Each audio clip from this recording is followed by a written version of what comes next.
Première question avec Jean-Edouard. Déjà, on va lui demander si c'était à refaire, est-ce qu'il retournerait au loft? Alors, en fait, les meilleures expériences sont celles qu'on fait une seule fois. Donc s'il fallait la refaire, je la referais pas, mais si je ferais retour rapide,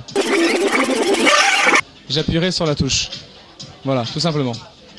Les meilleures expériences sont généralement soit c'est les plus courtes, soit on les fait une fois, la suite, généralement c'est jamais aussi bien. Donc non, je le referai pas. Maintenant, seconde question, ce qui nous intéresse le plus, ce que Jean-Edouard est devenu après le loft. Écoute, depuis 2 ans, eh bien, je suis DJ, ça tout le monde le sait, pas le premier. Donc depuis 2 ans, j'ai travaillé avec David Guetta, avec qui je travaille toujours. Mais là, en ce moment, dernièrement, là, je suis résident au Mistral le samedi soir et au mois de juillet à la Maronnaise le vendredi. J'ai quand même pas mal calmé les tournées parce que je commence à animer une émission de télé sur Bordeaux à partir du 24 septembre qu'on commence à tourner à partir de fin juin. Et donc, obligatoirement, le tournage, ça prend beaucoup de temps, surtout pour les activités qu'on fait parce que c'est une émission sur l'aventure, donc c'est des grosses activités. Donc là, j'ai ralenti un peu la musique pour me consacrer exclusivement à cette émission. Donc voilà ce que je fais depuis 2 ans. Alors, ce que beaucoup de téléspectatrices attendent, est-ce que tu es toujours célibataire? Non, je suis célibataire, mais pour une seule et bonne raison, c'est que le fait de travailler, on me voit pas obligatoirement beaucoup à l'écran, mais parce que justement, je me consacre exclusivement à bien travailler derrière. Mais je me balade quand même pas mal et donc déjà d'avoir une petite amie ça serait assez difficile parce que je suis toujours en vadrouille et surtout qu'en ce moment je pense qu'elle serait jalouse parce que je suis amoureux de mon travail donc obligatoirement je passe plus de temps à travailler qu'avec des copines. Donc non, je suis célibataire.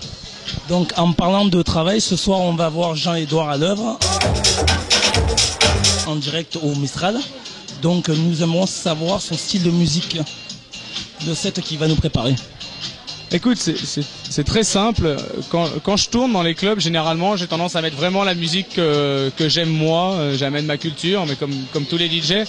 Et dans une résidence, c'est pas tout à fait pareil. Tu as le droit de montrer ta culture aux gens, mais tu es aussi là pour leur mettre ce qu'ils aiment. Donc, tu vois, par exemple, la semaine dernière, j'ai commencé par mettre du disco, de la funk, et ça a hyper bien accroché. Moi, c'est des trucs que j'aime bien, mais j'en joue jamais. C'était la première fois que j'en jouais, et ça a vachement bien accroché. Donc, généralement, je commence par des trucs hyper calmes, le temps que les gens arrivent, surtout qu'ici, c'est quand même ça à Aix, ça arrive assez tard en club. Et après, je leur mets, je leur mets leur tube, le morceau qu'ils veulent entendre, et après, moi, je mets mes 2 morceaux à moi. Donc, obligatoirement, voilà, c'est house, tech house, mais voilà, obligatoirement dans une résidence, quand tu es là tous les samedis, tu peux pas te permettre tous les samedis d'envoyer la sauce parce que malheureusement, tu as des contraintes, tu as le patron qui est derrière toi, tu as la clientèle qui est derrière toi, les mecs qui sortent le samedi, pour certains, ils sortent une seule fois dans la semaine, c'est le samedi, et donc obligatoirement, ils ont pas envie tous les samedis d'entendre quelque chose qui frappe, donc il faut leur mettre leur repère. Donc les morceaux que t'entends sur Star, sur Fun Radio, il faut leur mettre leur repère et après une fois que tu leur mets leur repère, ils se rendent même pas compte que toi t'as mis un truc qui frappait que personne ne connaît. Donc voilà, aussi simple. Alors quel conseil peux-tu donner aux jeunes DJ? Mais je sais pas, je suis la meilleure personne pour donner des conseils aux DJ parce que moi il y a beaucoup de DJ qui m'aiment pas. Parce que justement pour beaucoup la réussite du loft c'est de l'opportunisme et donc ça jase beaucoup. Mais c'est vrai que je suis ni meilleur ni plus mauvais qu'un autre mais moi je suis comme tous les DJ je pense. Moi j'ai appris dans ma chambre. Au jour d'aujourd'hui les 2 platines techniques que j'ai à Paris sont même pas à moi, elles sont à un copain.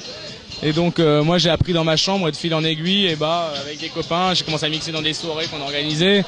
Et au final un jour quelqu'un m'a proposé de mixer au Café du Cours et donc j'ai mixé au Café du Cours et j'ai fait mes classes là-bas. Et aujourd'hui c'est vrai que la musique que je joue aujourd'hui n'a rien à voir avec celle du Café du Cours. Au Café du Cours on jouait de la Siege House, du Lounge, de la Deep House. Aujourd'hui je joue de la House, de la Tech House, mais je suis vraiment pas la meilleure personne pour donner ce conseil, mais il faut savoir prendre son temps. Donc c'est clair que moi je suis vraiment pas la personne la mieux placée parce que moi on a fait 70 jours de loft et du jour au lendemain je mixais à Ibiza avec Sinclair et Guetta.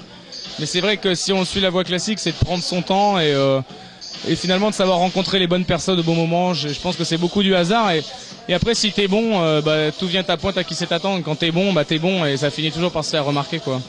Donc c'est bosser, pas se prendre la tête et prendre vraiment du plaisir à faire ce qu'on fait quoi. Voilà.